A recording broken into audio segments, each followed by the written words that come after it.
करेंगे कादराबाद से, जहां पर चोट कला में घरेलू चपकलिश पर हावंद ने बीवी को कत्ल कर दिया।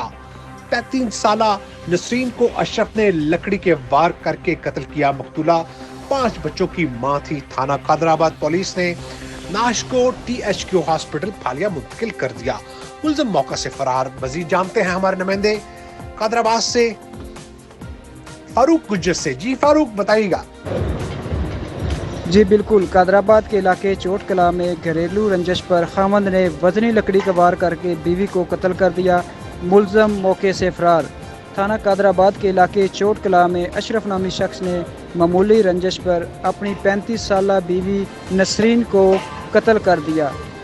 मकतूला 5 बच्चों की मां थी। थाना कादराबाद पुलिस ने मकतूल की लाश को पोस्टमार्टम की गर्ज से THQ फालिया मुंतकिल कर दिया। मुलज़म मौके से फ़रार होने में कामयाब हो गया, जिसकी गिरफ्तारी के लिए छापामार टीम तश्कील दे दी गई।